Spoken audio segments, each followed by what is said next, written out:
గోదాదేవి నమ. శ్రీరంగనాథాయ నమ. కర్కటే పూర్వ ఫల్గుణ్యాం తులసీ కాననోద్భవాం పాండ్యే విశ్వంభరాం గోదాం వందే శ్రీరంగనాయకి. ప్రియ భగవద్బంధువులారా, రావులపాడు గ్రామంలో వేంచేసి ఉన్న శ్రీ సీతారామచంద్ర స్వామి వారి యొక్క ఆలయంలో డిసెంబర్ 16, 2025 నుంచి జనవరి 14, 2026 తారీఖు అంటే భోగి పండుగ దాకా ధనుర్మాస వ్రత మహోత్సవాలు అత్యంత వైభవంగా జరుగుతూ ఉన్నాయి. కాబట్టి నిన్నటి రోజున మొట్టమొదటి పాసురాన్ని, దాంట్లో ఉన్నటువంటి విశేషాంశాలు, అసలు ఈ తిరుప్పావై వ్రతాన్ని ఎవరు ఆచరించాలి, ఎందుకు ఆచరిస్తున్నారు అన్న విషయాలన్నీ కూడా మనకి గోదా తల్లి మొట్టమొదటి పాసురంలో చెప్పారు. అయితే మొట్టమొదటి పాసురంలో ఇంకా ఏం చెప్పారు? ఈ వ్రతాన్ని ఎవరు చేయించాలి మన చేత? కృష్ణ పరమాత్మ చేయించాలి. ఎవరిని పొందాలి? వీళ్ళు ఎవరి దగ్గరికి బయలుదేరారు? కృష్ణుడి దగ్గరికి బయలుదేరారు. ఉపాయం ఎవరు చెప్పారు? ఈ వ్రతం ఇలాంటి ఒక వ్రతం ఉంది అని చెప్పి ఉపాయం కూడా కృష్ణుడే చెప్పాడు. అంటే మనం ముఖ్యంగా ఏదైనా ఒక వ్రతం చేస్తున్నాం అనుకోండి, అసలు మనం ఆ వ్రతం ఎందుకు చేస్తున్నాం, ఏ అవసరం కోసం చేస్తున్నాం, ఏ ప్రయోజనం పొందాలని చెప్పి చేస్తున్నాం, అవన్నీ తెలుసుకోవాలి. తెలుసుకోకుండా వాళ్ళు ఎవరో ఏదో వ్రతం చెప్పారని ఒక కొత్త రకం వ్రతం చేసేయడం కాదు. ఎందుకు చేస్తున్నాం, దేనికోసం చేయాలి, ఏ దేవతని మనం ఆరాధించాలి, దానివల్ల మనకి ఏ ప్రయోజనం కలుగుతుంది, ఇవన్నీ తెలుసుకోవాలి కదా. అది వీళ్ళు మొట్టమొదటి పాత్రలో తెలుసుకున్నారన్నమాట. అంటే మొట్టమొదటి రోజున తాము ఏమి పొందాలి ఈ వ్రతం చేయడం వల్ల, ఈ వ్రతానికి సహాయపడేవాడెవడు, అలాగే ఈ వ్రతం చేయడానికి తమకు గల అధికారం ఏంటి, మనకి కూడా ఒక అర్హత ఉండాలి ఒక వ్రతం చేయాలంటే. ఆ అర్హత ఏంటి? వీళ్ళు స్త్రీలు అవడమే, అలా కాకుండా పడుచుగా ఉన్నటువంటి స్త్రీలు అవడమే. ఆ రోజు ఎవరిని పిలిచింది? నందవ్రజంలో ఉన్న వాళ్ళందరినీ, 5 లక్షల గోపబాలికలందరినీ పిలిచింది వ్రతం చేయడానికి. ఈ రోజు ఏం చెప్తోందో మనం ఈరోజు విందాం. మనం ఏమనుకుంటామంటే, అసలు ఈ మార్గశీర్ష మాసం యొక్క ముఖ్య ఉద్దేశం ఏంటి? భగవంతుణ్ణి పొందడము, మార్గము. మనకి నెలలోనూ అదే వస్తుంది, మొట్టమొదటి పాసురంలోనూ ప్రారంభంలోనూ మార్గ అనే వస్తుంది. అంటే భగవంతుణ్ణి పొందే దారి మనకి చూపిస్తోంది. మరి భగవంతుణ్ణి పొందడానికి ఎన్ని దారులు ఉన్నాయి? నిష్కామ కర్మ అంటే కర్మ, భక్తి, జ్ఞానం, ఈ 3 రకాలు ఉన్నాయి. కర్మ అంటే ఎలాంటి కర్మ? నిష్కామ కర్మ అంటే మనం 10 మంది చేసుకుంటూ వెళ్ళిపోవాలి, ఫలితాన్ని మాత్రం ఆశించకూడదు. అది మంచి ఫలితం వచ్చినా, ఇంకో రకమైన ఫలితం వచ్చినా ఫలితం మీద మనకి దృష్టి ఉండకూడదు. ఇప్పటికి నేను ఈ పని చేస్తున్నాను, అయిపోవాలి అంతే. నిష్కామంగా చేయాలి. అలా చేసినా కూడా పరమాత్మను పొందొచ్చుట.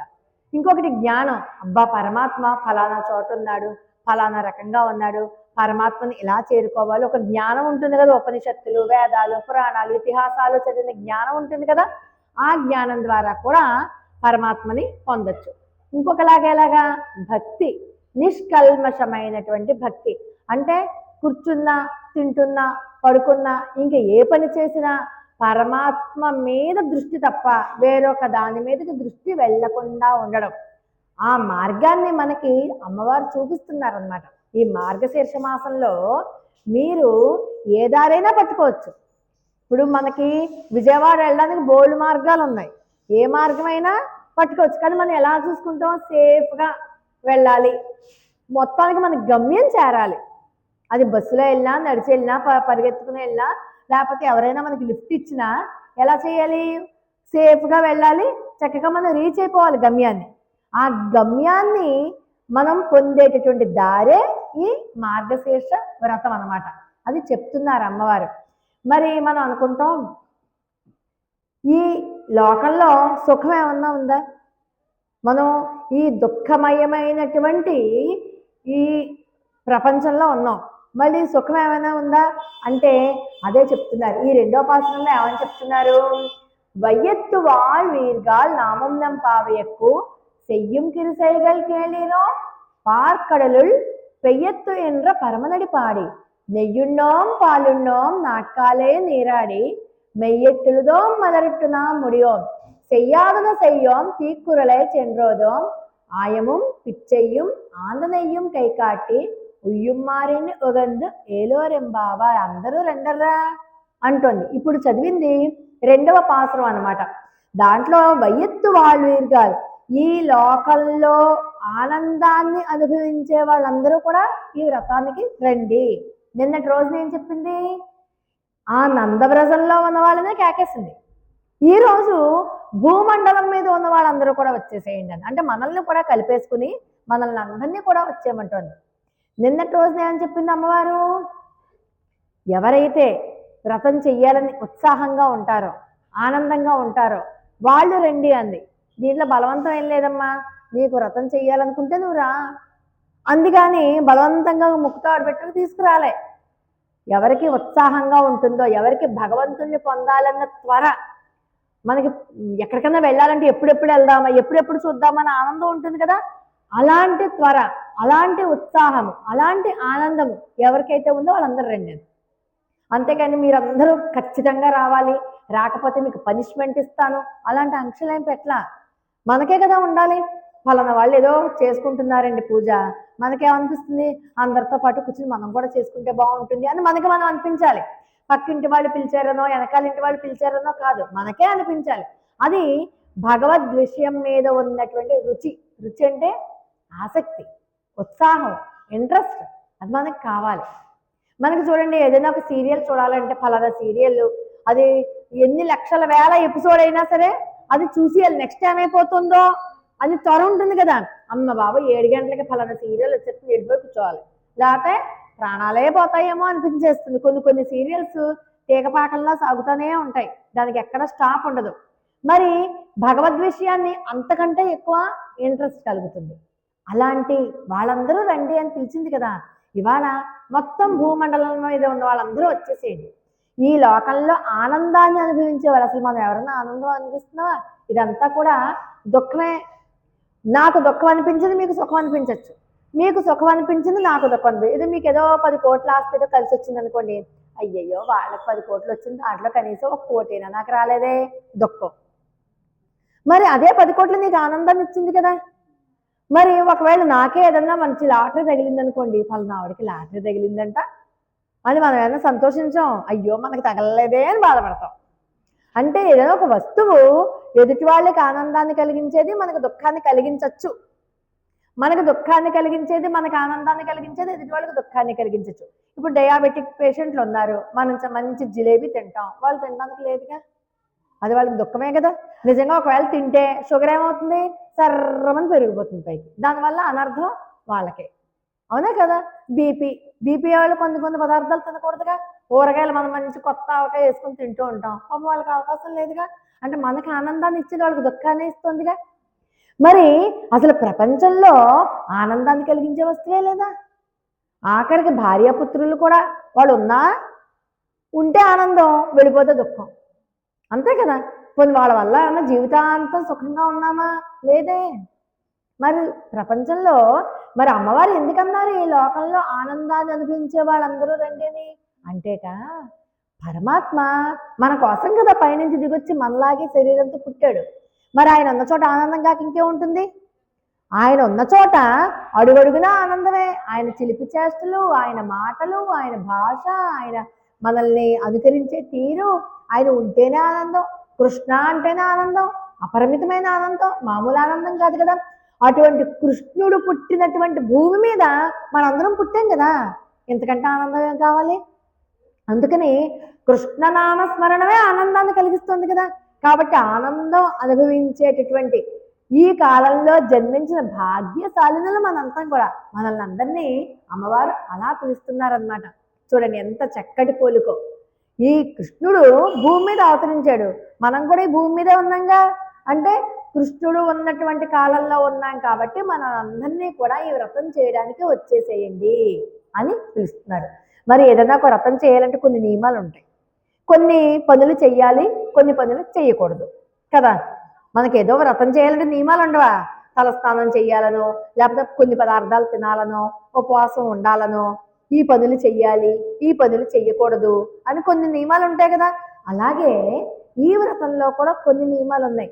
వాళ్ళకి ఏం తెలియదా? నియమాలు తెలుసు, కానీ ఒకసారి మనం అందరం చెప్పుకుంటాం కదా, రేపు మర్చిపోతావేమో, మార్గశిర గురువారం తలకు నూనె రాసుకోకే అని చెప్తాం. మనకు తెలీదు, ఊరికినే అలా మనం చెప్పుకుంటే మర్చిపోకుండా జ్ఞాపకం ఉంటాయని. రేపు మార్గశిర గురువారం తలంటూ రుద్దుకోకూడదు, పైపైన పోసుకోవాలంతే అని చెప్పుకుంటామా చెప్పుకోవా? అలాగా వీళ్ళు కూడా ఈ వ్రతానికి ఏమేం చెయ్యాలి, ఏం చెయ్యకూడదు అన్నది వీళ్ళల్లో వీళ్ళు చెప్పుకుంటూ ఉన్నారన్నమాట. మరి గోపికలు కృష్ణుడి కోసం పరిగెడుతున్నారు కదా, ఒకళ్ళకొకళ్ళు చెప్పుకుంటున్నారు ఏం చెయ్యాలట. నామం నంపావి ఎక్కువ సెయ్యం కిరిసేగల్ కేళీరో. వినండి, నేను చెప్తాను, శ్రద్ధగా వినండి. మన దగ్గర లేని గుణమే అది, వినడమే. వినడం అన్నది వినం కదా, ముందర మనం వినాలి. వినండి, ముందర విన్నాక అప్పుడు మనం ఒకరికొకళ్ళు చెప్పుకుందాం అని చెప్తున్నారనమాట. కేళీరే, వినండి. ఏంటి వినండి అంటేట, ఈ వ్రతాన్ని మనం చేసుకునేటప్పుడు ఈ వ్రతానికి మూలకారకుడైనటువంటి వాడి యొక్క కథలని, వాడి యొక్క గుణనామ సంకీర్తన అవన్నీ కూడా మనం చెప్పుకోవాలి అని. కాబట్టి ఈ విషయాలు పూర్తిగా వినండి అంటున్నారు. ఈ వ్రతం ఎవరి కోసం చేస్తున్నాం? కృష్ణుడు భగవాను గురించి. కాబట్టి కృష్ణుడు గురించినటువంటి కథలను వినాలి, కృష్ణ భగవాను యొక్క దివ్యమైనటువంటి ఆయన యొక్క లీలా విశేషాలు వినాలి, అవన్నీ మనం వినాలి. కాబట్టి ఖచ్చితంగా మీరు వినాలి అంటూ చెప్తాను. ఇంకేంటిట, ధర్మార్థ కామమోక్షాలే పురుషార్థాలు కాదుట, భగవన్నామ సంకీర్తనే పురుషార్థంట. మనం ఏమనుకుంటాం, ధర్మ అర్థ కామ మోక్ష 4 ఉన్నాయి, చతుర్విధ పురుషార్థాలు అని కదా.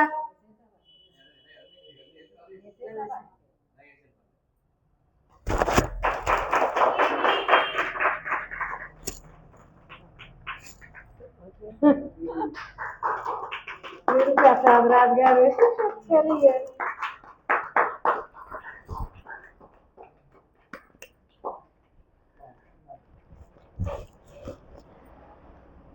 సరే, ఏం చేయాలి మనం? వినాలి. వినాలి అంటే ఏంటి? శ్రవణము. మనకి చూడండి, నవవిధ భక్తి మార్గాలు ఉన్నాయి. శ్రవణం, కీర్తనం, విష్ణు స్మరణం, పాదసేవనం. దాంట్లో మొట్టమొదటి పీట శ్రవణానికి ఇచ్చారు. మరి భగవంతుని గురించి మనకి ఆసక్తి కావాలంటే ముందు ఆయన గురించి వింటేనే కదా ఇంకా ఇంకా తెలుసుకోవాలని ఆతృత. ఇంకా తెలుసుకోవాలని ఆతృత ఎప్పుడు వస్తుంది? వింటేనే వస్తుంది. కాబట్టి బాగా వినాలి. కాబట్టి వినండి అంటూ మనల్ని లేపుతున్నారు. నిన్నటి రోజున అమ్మ ఏం చెప్పారు? నారాయణనే నమక్కే, నారాయణునికి నమస్కారము అని పరతత్వ అవతారమైనటువంటి నారాయణునికి నమస్కారం చేశారు. నిన్న మనం చెప్పుకుందాం, ఎన్ని రూపాలలో ఉంటారు పరమాత్మ? పర అవతారము, పర వ్యూహ విభవ అంతర్యామి ఆర్చ అవతారం అని చెప్పుకుందాం. పర అవతారం అంటే ఏంటి? శ్రీమన్నారాయణుడు. అంటే నారములు అంటే మొత్తం అన్ని సకల లోక జీవరాశులలోనూ ఆయనే ఉంటాడు. అది ఎంతసేపు ఉంటుంది? నిన్న చెప్పుకున్నాం కదా, బలలోను, మైకులోను, నీలోను, నాలోను అందరూ నారాయణే ఉంటాడని. మనకు ఆ బుద్ధి నిన్న సాయంకాలం నుంచి ఇవాళ సాయంకాలం దాకా మనం దాని మీద నిలబడగలిగామా? నిలబడలేవు. ఆఖరికి ఎవరినో ఒకరిని కేకలేసే ఉంటాం, తిట్టే ఉంటాం. నారాయణ అన్నటువంటి ఆ కాన్సెప్ట్ మన మైండ్లో ఉంటే అవేం చెయ్యం కదా. అంటే మనం నిలబడలేము. ఆ పరతత్వం మీద నిలబడడం చాలా కష్టం. కానీ ఆ పరతత్వానికి ఒక నమస్కారం చేసింది, నారాయణనే నమక్కే. దాంతోపాటు మనకు ఒక మంత్రాన్ని కూడా ఇచ్చేసింది అమ్మవారు. మొట్టమొదటి రోజే అష్టాక్షరి మహామంత్రాన్ని మనకి ఇచ్చేసారు అమ్మవారు. నారాయణ మహామంత్రాన్ని ఇచ్చారు. అంటే నిన్నటి నుంచి ఇవాళ దాకా మనం నారాయణ మంత్రాన్నే జపం చేసుకోవాలి. మరి ఈ రోజు ఏం చేస్తున్నారు? పరతత్వం అంటే నారాయణుడు అని చెప్పుకున్నాం. వ్యూహం అంటే శేషసాయి పాల సముద్రంలో చక్కగా శేషతల్పం మీద పవళించి ఉంటారు స్వామి. అలాంటి స్వామిని కలుస్తోంది ఈ రోజు పాసురంలో. ఎలాగట? అలికిడి లేకుండా ఆయన ఎందుకు పడుతున్నారు అసలు శేషతల్పం మీద? ఆయనకిట అలా యోగ నిద్రలో ఉన్నప్పుడు సాక్షాత్తు లక్ష్మీదేవి పిలిచినా నచ్చదుట. ఎందుకు నచ్చదు? ఆ సమయంలో ఒకవేళ తన భక్తుడు ఏమైనా తను పిలుస్తాడేమో, ఆ భక్తుడు పిలిచిన పిలుపు తనకి ఏమైనా వినపడదేమో అని అసలు ఆయన యోగ నిద్రలో ఉండడానికి కారణం ఏంటిట?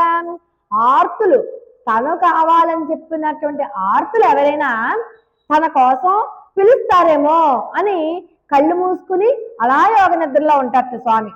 అంటే కళ్ళు మూసుకుని యోగ నిద్రలో ఉండడానికి కారణం ఏంటి? మనందరి యొక్క ఆర్తి వినడానికే.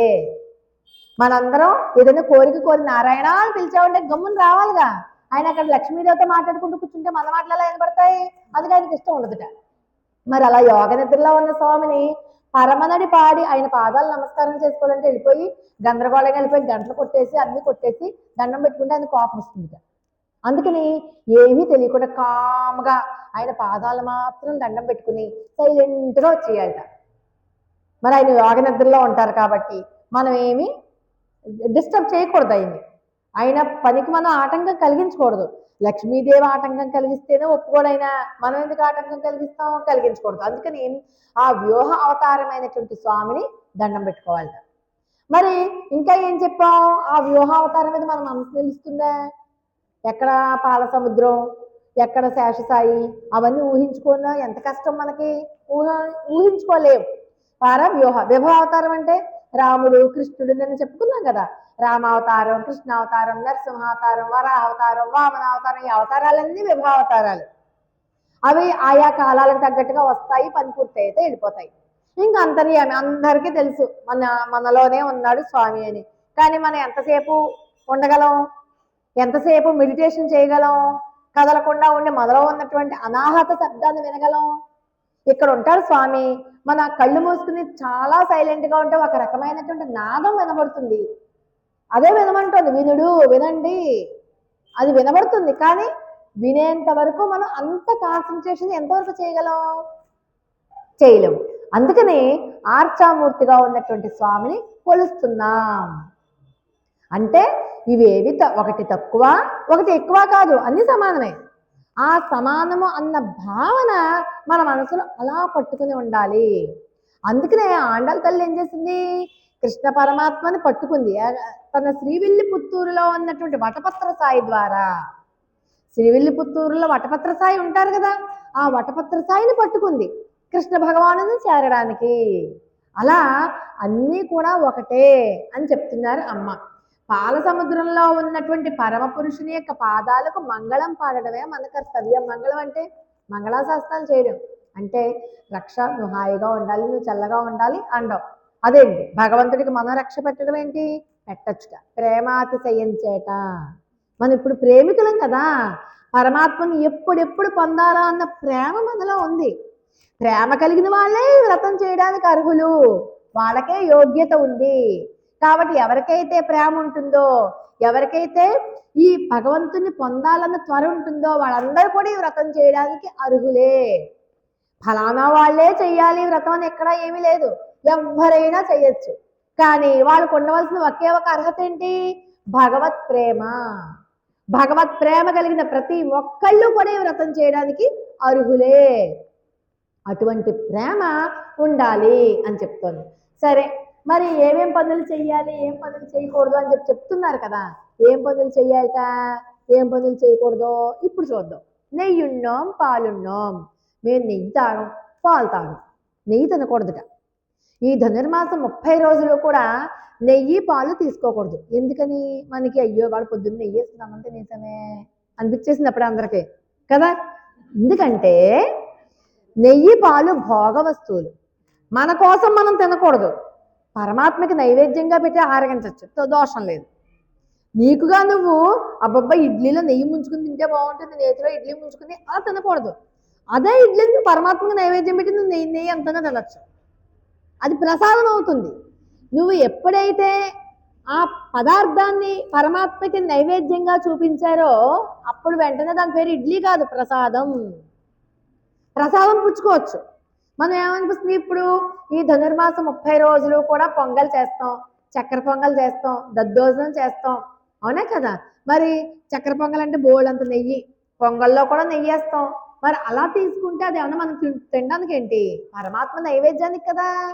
పరమాత్మకి నైవేద్యంగా పెట్టింది మనం పుచ్చుకోవడంలో దోషం లేదుట. కావాలని మనం బాగుండాలని పాలు తాగితే మొహం అందంగా ఉంటుంది, నెయ్యి తింటే ఇంకా బాగుంటుంది అలా అనుకుని మాత్రం తినకూడదు, అది దోషంట. కాబట్టి మాకు భోగ వస్తువులు ఏమొద్దు. మాకు భోగ వస్తువు ఎవరు? కృష్ణ పరమాత్మే. కృష్ణుడిని చూస్తూ కృష్ణుడినే తాగేస్తాం, కృష్ణుడినే తినేస్తాం. వేరే ప్రత్యేకంగా మాకు నెయ్యి పాలు అక్కర్లేదు. కాబట్టి ఈ ధనుర్మాసంలో మేము ఈ శరీరానికి పోషకాలను ఇచ్చేటటువంటి ఆ నెయ్యి కానీ పాలు కానీ మాకు వద్దు అంటే ఏ రూపకంగా చెప్పాను కదా, కావాలని పనిగట్టుకుని మనం తినకూడదు, ప్రసాదంగా పుచ్చుకుంటే దోషం లేదు. నెయ్యున్నాం పాలున్నాం నాటకాలే నీరాడి రండి మనం మార్గశీర్ష స్నానం చేద్దాం. నెయ్యి పాలు తీసుకోకూడదు, తర్వాత ఏంటి స్నానం చెయ్యాలి. ఎప్పుడో 6 గంటలకి నిద్ర లేచి చలేస్తుందని చెప్పి ముసుగెట్టుగా పడుకొని అప్పుడు కాదు, బ్రహ్మ ముహూర్తంలోనే సూర్యోదయానికి ముందు స్నానం చేస్తేనే మార్గశీర్ష స్నానం. ఆ తర్వాత ఎప్పుడు చేసినా ఒకటే చేయకపోయినా ఒకటే, శీతాకాలం ఏం పర్వాలేదు కూడాను కదా. కాబట్టి అలాంటి మార్గశీర్ష స్నానం తప్పనిసరిగా చెయ్యాలి. స్నానం చేయడం అన్నది ఈ వ్రతంలో ముఖ్యమైనటువంటి విషయం. ఇంకా ఏంటిట, నెయ్యున్నాం పాలున్నాం నాటకాలే నీరాడి తెల్లవారుజామునే చేసేయాలి. శ్రీకృష్ణ పరమాత్మ వచ్చాక ఆయన ఎదురుగుండగా ఆయన కూర్చోబెట్టి మనం వెళ్ళి లోపలికి వెళ్ళి స్నానం చేసి వస్తాను కృష్ణ అంటే ఏం బాగుంటుంది, బాగుండదు కదా. ఆయన రాకుండానే మనమే స్నానం చేసి రెడీ అయిపోయి కూర్చుని ఆయన కోసం ఎదురు చూస్తే బాగుంటుంది కానీ కదా. అందుకని ఆయన రాకుండానే మనం తెల్లవారుజామునే స్నానం చేసేద్దాం అని చెప్తున్నారు. ఇంకా ఏమంటున్నారు, మెయ్యెట్టులుదోం బాబోయ్ కళ్ళకి కాటుక పెట్టుకో. కాటుక దేనికి సూచిక, అందంగా ఉంటాయి కదా. కాటుక కళ్ళు అంటే ఎంత అందంగా ఉంటుంది, కాబట్టి కళ్ళకి మేము కాటుక పెట్టుకోం. అలాగే మెయ్యెట్టులుదో మొదలెట్టిన ముడియం, తల్లో పూలు కూడా పెట్టుకోం. పువ్వులు పెట్టుకోకూడదు, కళ్ళకి కాటుగా పెట్టుకోకూడదు అని చెప్తున్నారు గోదాతల్లి. ఎందుకుట, కన్ను జ్ఞానానికి ప్రతీక. కన్ను దేనికి ప్రతీక, జ్ఞానానికి ప్రతీక. మరి ఆ జ్ఞానానికి ఇచ్చేటటువంటి కాటుక ఏంటి, భక్తి. కాటుక భక్తి అంటే మాకు భక్తి జ్ఞానాలు వద్దయ్యా, వాటితో మేము ఏం చేసుకుంటాం, నాకు నువ్వే కావాలి అని చెప్పడం అంతరార్థమైన ఆలోచన. ఇంకొకటి ఏంటి, మేము కాటుక పెట్టుకోకుండా పువ్వులు ముడుచుకోకుండా నెయ్యి పాలు తీసుకోకుండా ఉంటే శరీరం అంతా కృషించిపోతుంది కదా. అప్పుడు అయ్యో పిచ్చి పిల్లలు నా కోసం బెంగెట్టుకుపోయారు వీళ్ళు, అయ్యో కనీసం పాలు తాగట్లేదు, నెయ్యి తినట్లేదు, కళ్ళకి కాటుక లేదు, తల్ల పూలు లేవు, వెర్రి మొహాలు నా కోసం ఎదురు చూస్తున్నారా, ఉండండారా నేను దిద్దుతాను మీ కళ్ళకి కాటుగా అని కృష్ణుడు దిద్దాలట. పువ్వులు పెట్టుకుంటే అందంగా ఉంటుందర్రా, నా కోసం పెట్టుకుంటారా పువ్వులు అని చెప్పి కృష్ణుడు తల్లో పెడితే పువ్వులు వీళ్ళు పెట్టించుకుంటారట. ఎంత చమత్కారమో చూసారా. అంటే వీళ్ళు అవన్నీ చేయకుండా ఉంటే కృష్ణుడే ఆయన చేతితో నెయ్యి పాలు ఇవ్వాలి, వీళ్ళు పుచ్చుకోవాలి. ఆయన చేత ఆయన కళ్ళకి కాటుక దిద్దాలి, ఈయన దిద్దించుకోవాలి వీళ్ళందరూ కూడా. అందుకని వీళ్ళు పైకి అలా చెప్పకుండా వీళ్ళ మనసులో కోరికదే, కానీ పైకి ఏం చెప్తున్నారు, అబ్బాబ్బే మాకు పాలక్కర్లేదు, నెయ్యి అక్కర్లేదు, కళ్ళకి కాటుక పెట్టుకోము, తలలో పువ్వులు పెట్టుకోము అని చెప్తున్నారు. మరి పరమాత్మ దగ్గర పూజ చేసిన పుష్పాలు ఏవో మన చేతిలో పెడతారు పంతులు గారు, ఆచార్యులు గారు. పెట్టినప్పుడు అది కళ్ళకి అద్దుకుని తలలో పెట్టుకోవచ్చు, దాంట్లో దోషమేం లేదు. మనం 2 మూరలు 4 మూరలు కొనుక్కో పెట్టుకుంటాం కదా కావాలని, అలా పెట్టుకుంటే దోషం. పరమాత్మ పాదాల దగ్గర పెట్టిన పుష్పాలు లేకపోతే దండో ఏదైనా సరే అది మనం పెట్టుకుంటే దోషం లేదు. కానీ మనకిగా మనం కనుక పెట్టుకుంటే అంటే అలంకరించుకోకూడదు, అలంకారం కూడదు. మితిమీరిన అలంకారం మిగతా వాళ్ళందరినీ వేరే వేరే విషయాల్ని మనల్ని ఆకర్షించడానికి ఉపయోగపడుతుంది. భగవంతుని ఆకర్షించాలంటే అలంకారాలు ఎందుకు, ఆత్మాలంకారం కావాలి. బాహ్య శుద్ధి లేని భాండమేళ, చిత్తశుద్ధి లేని శివ పూజలేలరా, అంతే కదా. చిత్తశుద్ధి ఉండాలి, బాహ్యమైన అలంకారాలు చేసుకుంటే ఎవరికి, చేసుకోకపోతే ఎవరికి. పరమాత్మ చూడగా నీ మనస్సు ఆత్మశుద్ధి లేని ఆచారం అది ఏల, భాండ శుద్ధి లేని పాకమేళ. ఆత్మశుద్ధి ఉండాలి, చిత్తశుద్ధి ఉండాలి, అవి ఉంటే అదే పెద్ద అలంకారం. ఆత్మ సౌందర్యం ఉండాలి. పై సౌందర్యాలు మాకు వద్దు, మేము చేసుకోం, నాకు నువ్వే కావాలి అని చెప్తున్నారు. మా కొప్పులలో పువ్వులు ముడుచుకో, కళ్ళకి కాటుగా పెట్టుకో, పాలు నెయ్యి కూడా మేమేమి తీసుకోం అని చెప్తూ ఇంకా ఏమంటారు, చెయ్యాదన చెయ్యో, మీది బాగా అండర్లైన్ చేసుకోవాలి. మా పెద్దలు చెయ్యొద్దు అన్న పని మేము చెయ్యం. మా పెద్దలు ఫలానా పని చెయ్యొద్దు అన్నారు అనుకోండి, ఆ పని ఎప్పటికీ చెయ్యం. శాస్త్రంలో నిషిద్ధాలని చెప్పి కొన్ని పనులు ఉంటాయి, చెయ్యండి, చేసే పనులేంటో చెయ్యకూడని పనులేంటో కొన్ని పనులు ఉంటాయి, ఆ పనులు మేము ఎప్పటికీ చెయ్యం అని చెప్తూ మాకు శాస్త్రం కంటే కూడా మా పెద్దల యొక్క ఆచారమే చాలా ముఖ్యం. మా పెద్దలు ఏ పనులైతే చేయమంటారో ఆ పనులే చేస్తాం, ఏ పనులైతే చెయ్యొద్దంటారో ఆ పనులు ఎప్పటికీ చెయ్యం అని చెప్తున్నారు. దాంట్లో మొట్టమొదటిది ఏంటి, మనకి చూడండి ఇంటాచారం ఉంటుంది. శాస్త్రంలో ఉందా, మాకు ఆనవాయితీ లేదండి అంటాం. మరి శాస్త్రంలో ఉందిగా, చెయ్యొచ్చుగా, చెయ్యం. ఆనవాయితీని చూస్తాం మనం. అవునే కదా, ఆనవాయితీ ఎక్కడి నుంచి వచ్చింది, మన పెద్దవాళ్ళు చెప్పారు. మా ఇంట్లో అరటి మొక్క వేసుకోవడం ఆనవాయితీ లేదు. శాస్త్రంలో అరటి మొక్క ఈశాన్యం మూల వేసుకుంటే బోల్డంత డబ్బులు వస్తాయని ఉంది, వేసుకోవాలని మనసులో ఉంది, కానీ వేసుకోకూడదని చెప్పి మా పెద్దవాళ్ళు చెప్పారు. శాస్త్రం పాటిస్తావా, పెద్దవాళ్ళు చెప్పింది పాటిస్తావా? పెద్దవాళ్ళు చెప్పిందే పాటించాలి, శాస్త్రం అక్కడ ప్రమాణం కాదు. ఏదైనా అంతే. కొన్ని కొన్ని పూజలు ఉంటాయి, కొన్ని కొన్ని వ్రతాలు ఉంటాయి, మన ఇంట్లో అనాదిగా వస్తున్నవే మనం చేసుకోవాలి. అనాదిగా రాకపోతే అది చేయకూడదు. పక్కింటి వాళ్ళు సుబ్బమ్మ గారు చేసేసారు, 1,00,000 కోట్లు ఆవిడకి లాభం వచ్చేసింది, నేను చేసేస్తా అంటే పట్టుమని కొట్టింది అనుకోండి, మళ్ళీ మనల్ని అంటారు. అందుకని మన పెద్దవాళ్ళ ఫలానా పని చేయకమ్మా, కలస పెట్టడం ఆనవాయితీ లేదమ్మా, మనకి పెట్టుకో మానేయాలి. అక్కడ భక్తి ప్రధానం, మన ఇంటి ఆచారం ప్రధానం, పెద్దల మాట ప్రధానం. కాబట్టి మా పెద్దవాళ్ళు ఏం చెప్తే అదే చేస్తాం.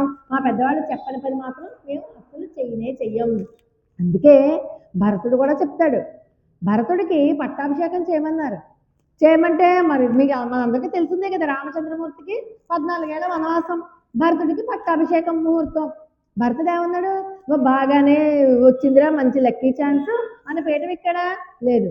మా పెద్దవాళ్ళల్లో ఎప్పుడూ కూడా ఎవరు కూడా చిన్నవాళ్ళు రాజ్యం చేయడం అన్నది ఎక్కడా లేదు. చిన్నవాళ్ళు రాజ్యం చేయడం అనేది ఎక్కడా లేదు. మా ఇంట్లో మా ఇళ్లలో పెద్దవాళ్ళే చేస్తారు, నా అన్నగారే చేస్తారు రాజ్యం. మా నాన్నగారి తర్వాత నా అన్నగారు చెయ్యాలి రాజుగా, నేను ఎందుకు చేస్తాను, నాకు వద్దుకోమన్నాడు. అర్థమైందా? అందుచేత పెద్దవాళ్ళు ఏం చెప్తే అదే చేస్తాం. తీక్కురలై చెన్రోదోం, ఇతరులకు అనర్థం కలిగించేటటువంటి తప్పుడు మాటలు పలకము. ఇతరులు నేను మాట్లాడడం వల్ల ఎదుటి వాళ్ళు బాధపడతారు అంటే ఆ మాట మాట్లాడకూడదు. నువ్వు ఏదైనా ఒక పరుషంగా అంటే అది అస్సలు మాట్లాడకూడదు. నీ వాక్కు సత్యము, హితము, ప్రియము అయి ఉండాలి.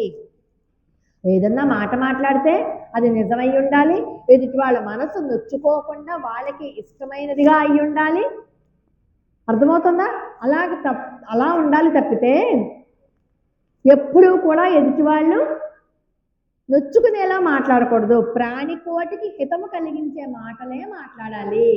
అనర్థం కలిగించే మాటలు కానీ, నొప్పి కలిగించే మాటలు కానీ, కనీసం మనోవాక్కాయాలతో కూడా వాళ్ళకి అపకారం కలగకూడదు. అంటే మనసులో కూడా ఎదుటి వాళ్ళని ద్వేషించకూడదు.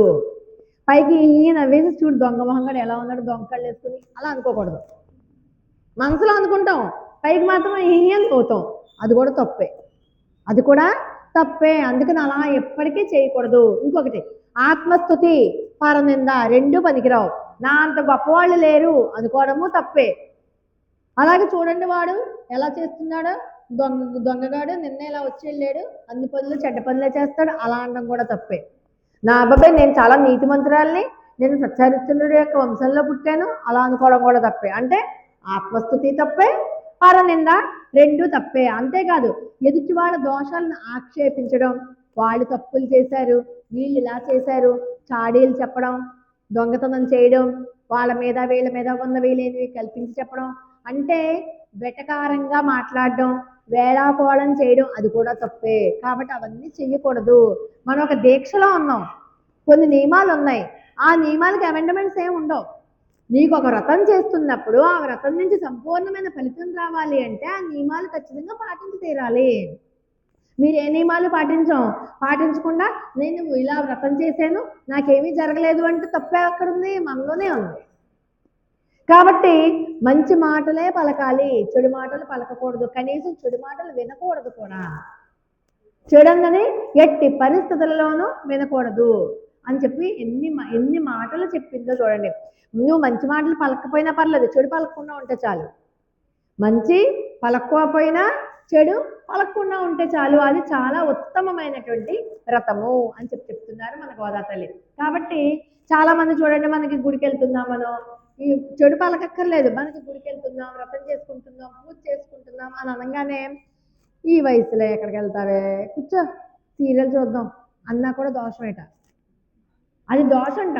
అలాంటప్పుడు మనం టెంప్ట్ అయిపోయి ఆగిపోయామా, నీ ఖాతాలో మైనస్ మార్కులు పడిపోతాయి.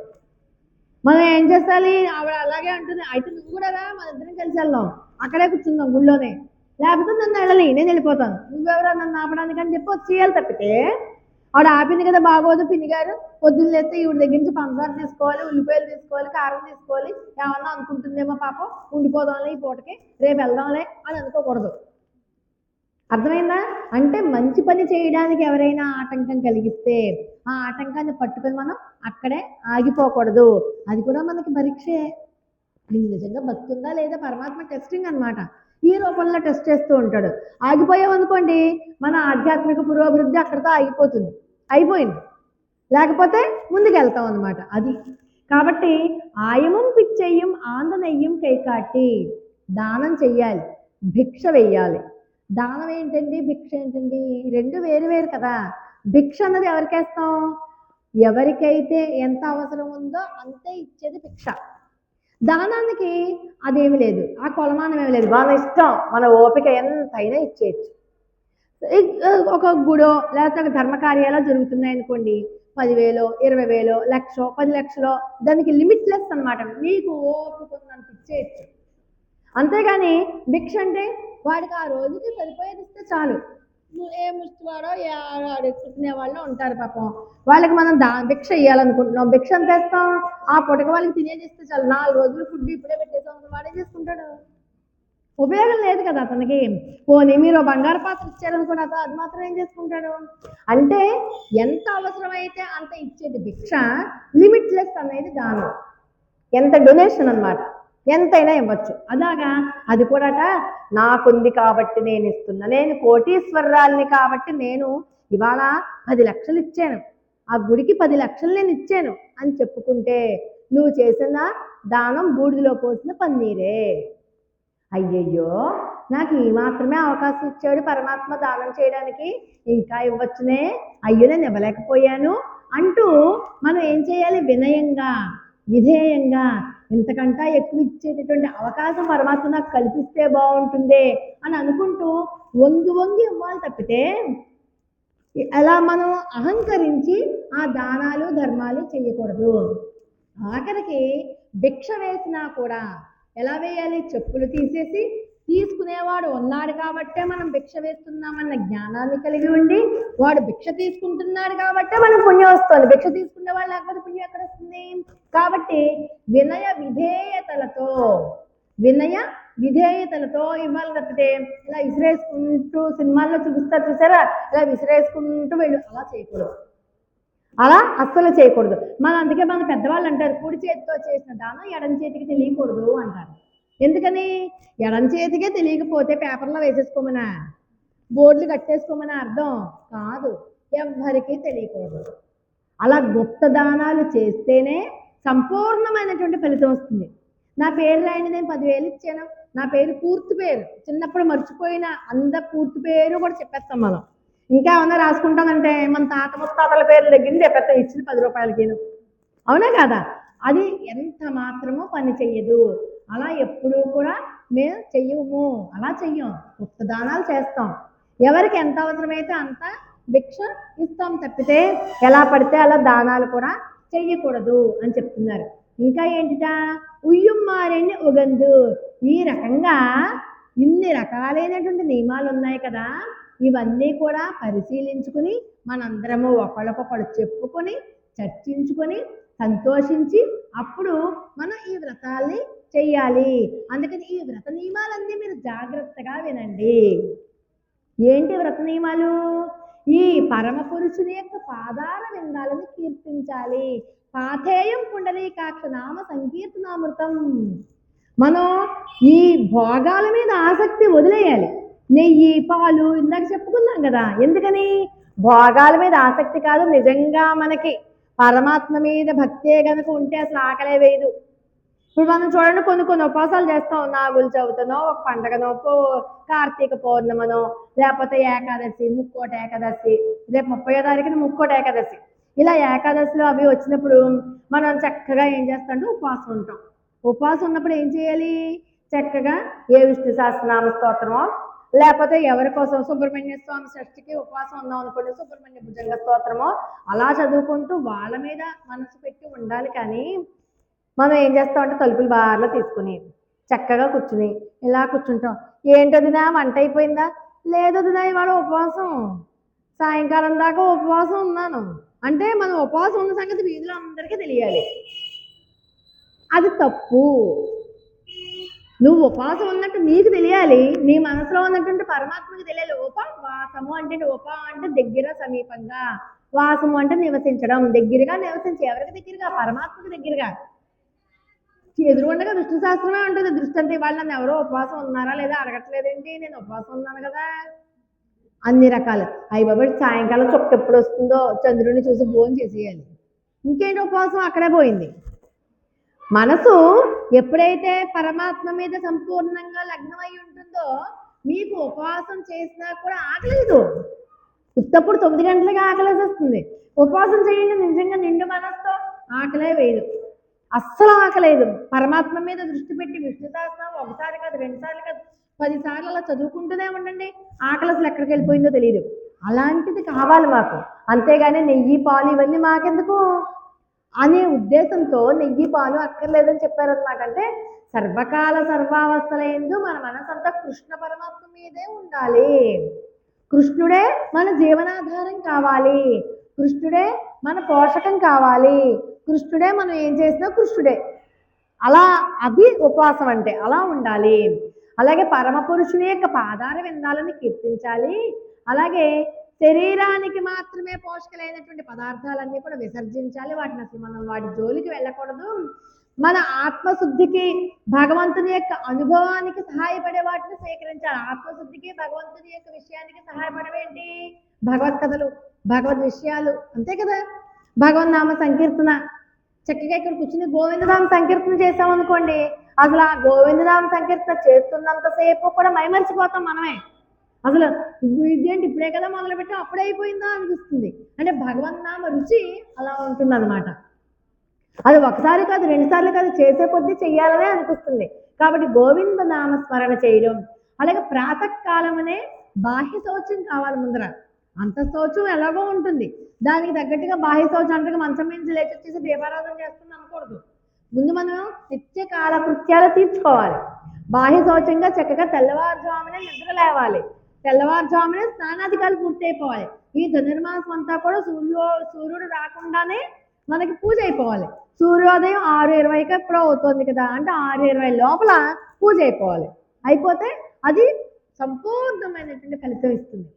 ఈ బ్రాహ్మీ ముహూర్తంలో చేసినటువంటి ఏ పూజ అయినా సరే అఖండమైనటువంటి ఫలితాన్ని మనకి ఇచ్చేస్తుంది. ఆ తర్వాత ఏం చేయాలి? స్నానం చేశాక భగవన్నామ సంకీర్తన చేయాలి. భగవంతుణ్ణే పట్టుకోవాలి. సంకీర్తన అంటే పాటలు పాడి బాజాలు పట్టమని కాదు, మనసులోనే భగవంతుని యొక్క నామాన్ని పదే పదే చాంటింగ్ చేసుకోవడం.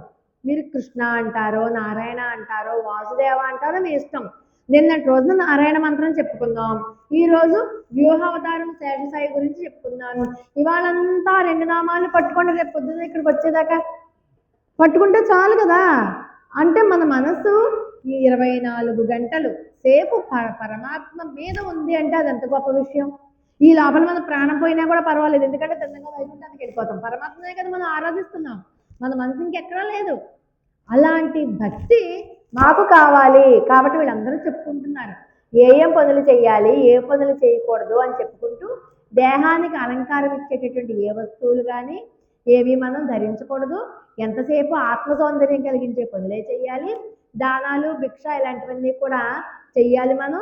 అది కూడా గుప్త దానాలే చేయాలి, నలుగురికి తెలిసేలా చేయకూడదు. ఇన్ని రకాలుగా చెప్పారనమాట. అంటే ఎంతసేపు కూడా భగవద్ అనుభవంలోనే నిమగ్నులై ఉండాలి. దాన ధర్మాలు చెయ్యాలి. మన దగ్గర 10 రూపాయలు అంటే రూపాయి దానం చేయొచ్చు, 10 రూపాయలు అంటే 10 రూపాయలు దానం చేయక్కర్లేదు కదా.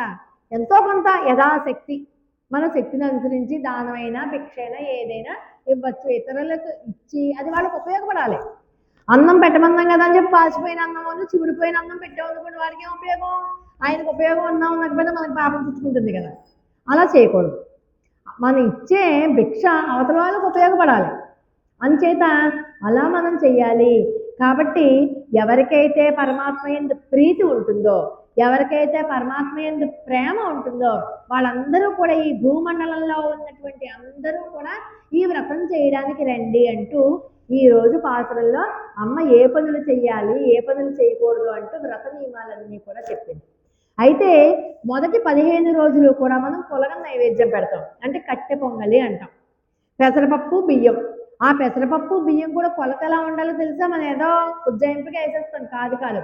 బియ్యం కొలతతో సమానమైన కొలత కానీ, లేకపోతే బియ్యం కొలతలో సగం కొలత కానీ పెసరపప్పు తీసుకుని వంట చేయాలట. పెసరపప్పు కొలత బియ్యం కొలతలో సగమే ఉండాలి, కానీ సగం కంటే తక్కువ ఉంటే అది మంచిది కాదుట మళ్ళీను. అందుకని అలాంటిది అది ఈజీ, చాలా తేలిక. రెండు కలిపి పొయ్యి పెట్టి కాస్త మిరియాలు జీలకర్ర పోపు వేసేసామంటే అయిపోయిన పులగం. ఈ 15 రోజులు కాదు 30 రోజులు వీలున్న వాళ్ళు ఈ 30 రోజులు కూడా ఆ పులగాన్ని నైవేద్యంగా పరమాత్మకు పెడితే చాలా సంతోషిస్తారు. ఉపవాసం ఉన్నా కూడా ఆ నైవేద్యాన్ని ప్రసాదంగా తీసుకుంటున్నాం కాబట్టి ఉపవాసం చేసినట్టే లెక్కలోకి వస్తుంది. మనకి ఆహారం తీసుకున్న దోషం మాత్రం ఎంత మాత్రము రాదు అని సాక్షాత్తు గోదా తల్లే చెప్పారు మనకి. ఆండాళ్ దివ్య తిరువడిగలే శరణం. స్వస్తి ప్రజాభ్య పరిపాలయంతాం న్యాయేన మార్గేణ మహిం మహిషాః. గోబ్రాహ్మణేభ్య శుభమస్తు నిత్యం. లోకా సమస్తా సుఖినో భవంతు. ఆండాళ్ దివ్య తిరువడిగలే శరణం. జై శ్రీమన్నారాయణ.